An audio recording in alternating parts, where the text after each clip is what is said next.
Hola, hola. Vamos a ver un poquito de este problema resuelto. Fíjense que faltaba una parte del enunciado.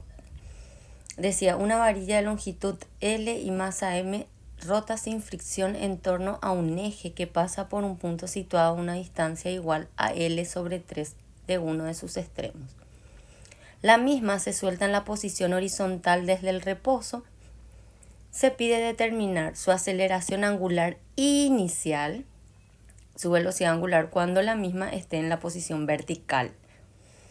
Bueno, como pide su aceleración angular inicial, esta barra está en posición horizontal, entonces pide la aceleración cuando está en esta posición.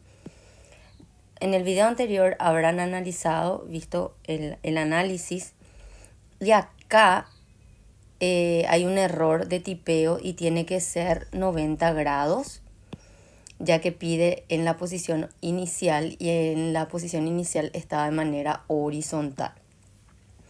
Entonces queda esta expresión porque si es seno de 0, se hace 0 esta expresión. Bueno, después me pidieron que explique un poquito el segundo ejemplo.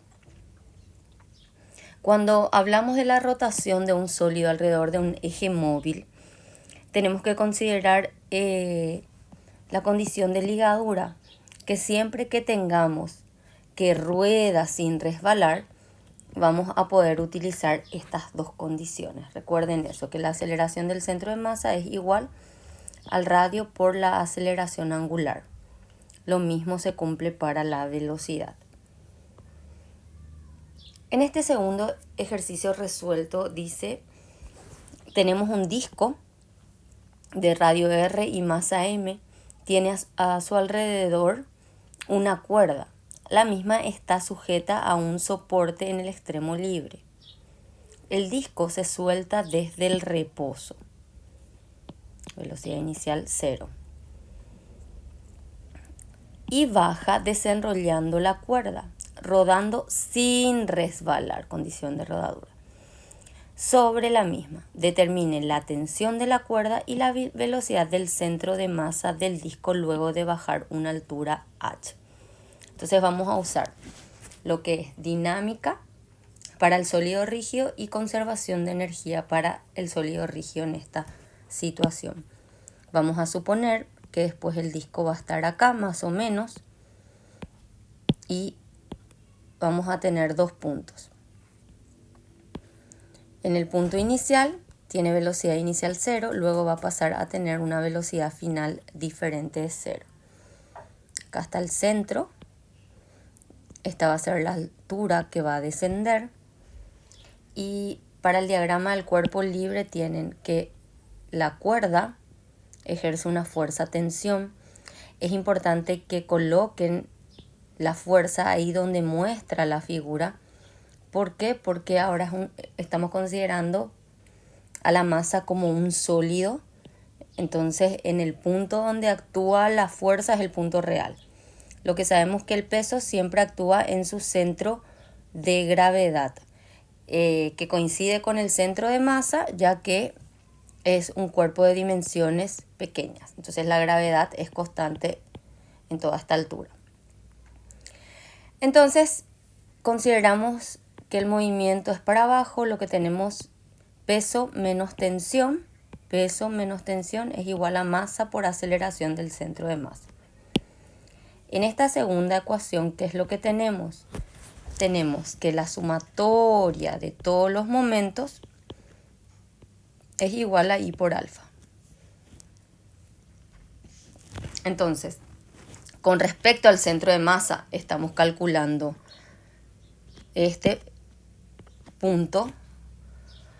Es nuestro punto de referencia para calcular el momento de una fuerza. Entonces, la distancia perpendicular al brazo viene a ser el radio.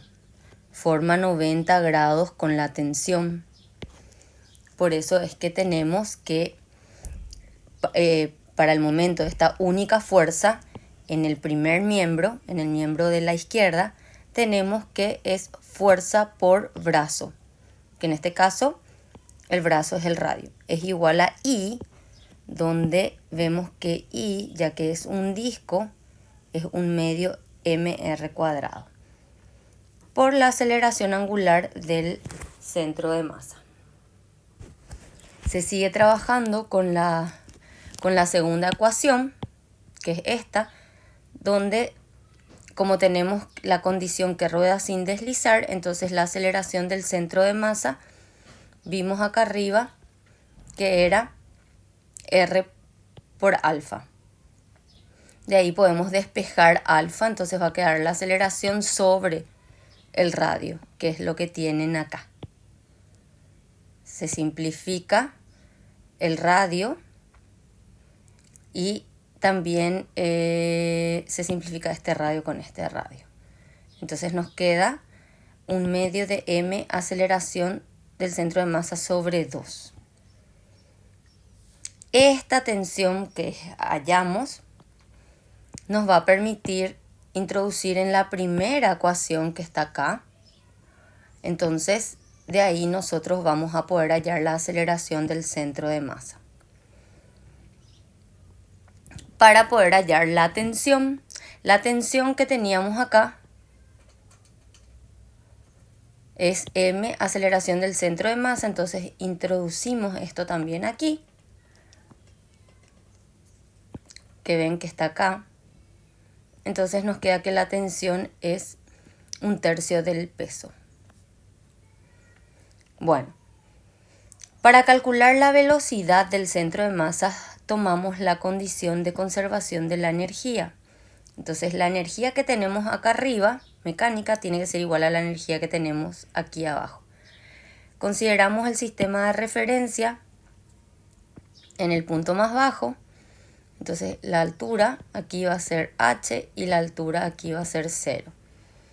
Acá arriba solamente tenemos energía potencial y acá abajo tenemos la energía cinética de traslación y la energía cinética de rotación alrededor del eje. Entonces tenemos energía potencial que estaba arriba mismo, abajo teníamos la energía cinética de traslación más la de rotación.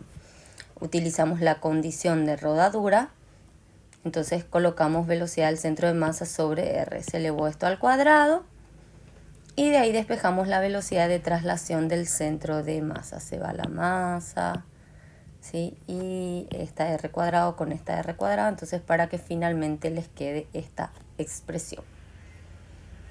Bueno, mi recomendación, chicos, siempre es que hagan los problemas resueltos del VIR y que practiquen del SIR, del SERWA, de los ejercicios de sólido rígido, ¿verdad? Les va a ayudar mucho porque tienen ejercicios desde lo más básico hasta ejercicios bastante complejos.